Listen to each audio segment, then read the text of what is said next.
Bonjour à toutes et à tous, j'espère que vous allez bien. Aujourd'hui, nous nous retrouverons pour une seconde vidéo sur les vecteurs avec les coordonnées. Dans la première partie de la vidéo, nous avons parlé de comment définir un vecteur avec coordonnées, quelles propriétés et quelles opérations on peut appliquer sur ces vecteurs. Aujourd'hui, nous allons aborder la notion de collinéarité entre deux vecteurs. Tout d'abord, une première définition pour commencer, celle qui s'affiche ici. La définition d'un vecteur, de deux vecteurs collinéaires. Alors on se donne soit U et V, deux vecteurs, avec leurs coordonnées, des nombres réels. On dit que le vecteur U et le vecteur V sont collinéaires s'il existe un nombre qu'on appelle K, un nombre réel, tel que U fois le vecteur K est égal au vecteur V. Autrement dit, il y a une relation vectorielle entre les deux vecteurs. À partir du vecteur U, en le multipliant par un nombre, on retombe sur le vecteur V. Tout d'abord, une première interprétation géométrique. Géométriquement, deux vecteurs collinéaires vont avoir la même direction. Le sens et la troisième chose qui caractérise un vecteur, la norme, peuvent être différents. Donc, deux vecteurs visuellement sont collinéaires. On va traiter d'un exemple tout de suite. Donc là, l'exemple qui s'affiche, j'ai représenté trois vecteurs. Le vecteur AB, le vecteur A et le vecteur V. À votre avis, lesquels sont collinéaires l'un avec l'autre ou les trois ne sont pas collinéaires l'un avec l'autre? Donc clairement, visuellement, si on conjecture ici, ça reste une conjecture parce que c'est une observation visuelle. On n'a pas introduit les coordonnées.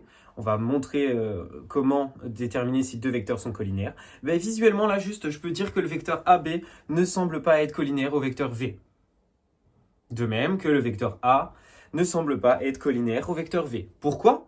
Parce que les droites qui les dirigent, donc si on prend la droite AB et la droite qui dirige le vecteur V, ces droites ne sont pas parallèles. Qui dit deux vecteurs même direction, les droites vont être parallèles. Voilà pour cet exemple. Là, visiblement, il semblerait que le vecteur A et le vecteur AB, eux, sont collinéaires entre eux. On va montrer tout de suite comment déterminer à l'aide des coordonnées que deux vecteurs sont collinéaires. Je prends tout de suite un exemple avec le vecteur AB. Le vecteur AB a pour coordonnées 2, moins 3. À partir de ces coordonnées-là et de ce vecteur AB, je peux retrouver tous les vecteurs qui sont collinéaires, une infinité, avec le vecteur AB.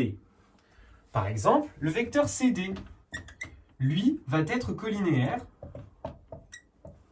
au vecteur AB. Pourquoi? Quelle est la relation vectorielle qui existe entre les deux vecteurs? Il suffit tout simplement ici, donc là si vous voyez, les coordonnées du vecteur CD c'est 4, 6, 4 moins 6. Pour passer les coordonnées du vecteur AB au vecteur CD, on a multiplié deux fois l'abscisse et l'ordonnée. La relation vectorielle que je peux écrire c'est 2 fois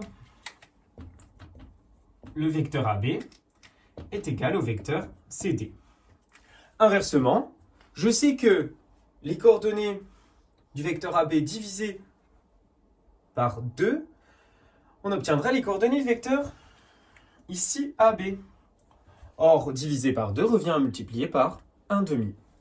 Ainsi, je peux écrire que AB est égal à 1/2 multiplié par le vecteur CD. Donc ça, c'est la configuration si on a un vecteur et on veut un vecteur collinéaire à partir de ces coordonnées. Maintenant, comment, à partir de deux vecteurs dont on a les coordonnées, dire s'ils sont collinéaires ou non? C'est tout de suite ce qu'on va voir dans l'exemple.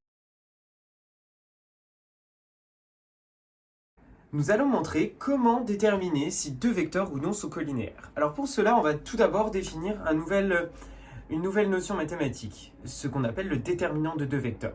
Vous voyez, la définition va apparaître ici. Donc j'ai pris deux vecteurs U et V de coordonnées AB, A'B, des nombres réels. Alors on définit le déterminant de ces deux vecteurs par un certain produit et une soustraction que on va effectuer. Donc tout simplement en utilisant cette formule. Si on inscrit les vecteurs l'un en dessous de l'autre, on voit tout simplement qu'on va multiplier l'abscisse du premier vecteur par l'ordonnée du second, moins l'abscisse du premier multiplié par l'ordonnée du second. Voilà pour ça. Alors, à quoi va nous servir ce déterminant? C'est tout de suite ce qu'on voit dans la propriété qui s'affiche ici.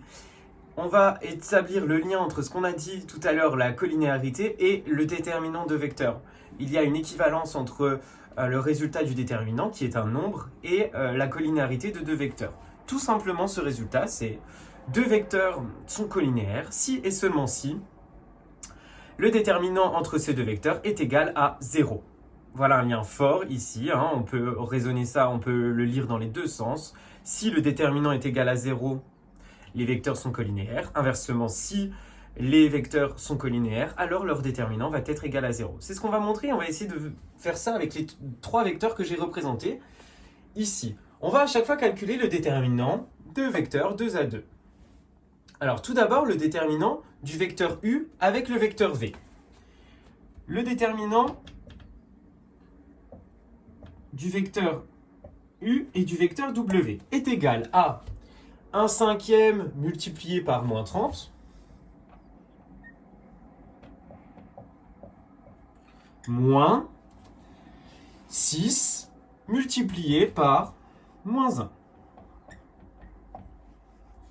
Ce nombre-là, après simplification, vous allez l'obtenir et il va valoir 0. Qu'est-ce qu'on peut en conclure sur ces deux vecteurs? Leur déterminant est égal à 0, alors les deux vecteurs sont collinéaires, exactement. Les deux vecteurs sont collinéaires. Voilà. Dernier exemple, entre le vecteur U et le vecteur CD. Je vais effacer le vecteur W.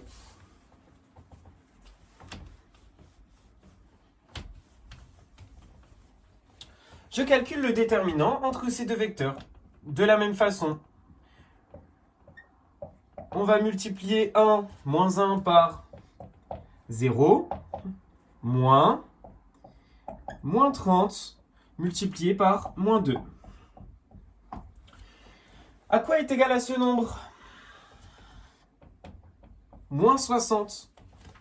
Bon, le résultat n'est pas égal à 0. On peut écrire que les vecteurs U et CD ne sont pas collinéaires. A fortiori, le vecteur CD n'est non plus pas collinéaire au vecteur W. Voilà pour la démonstration, la méthode, comment montrer que deux vecteurs sont collinéaires. Je vous laisse consulter les exercices qui suivront ici mes paroles. N'hésitez pas à aimer la vidéo et à vous abonner pour d'autres vidéos. Bonne journée à tous et à toutes.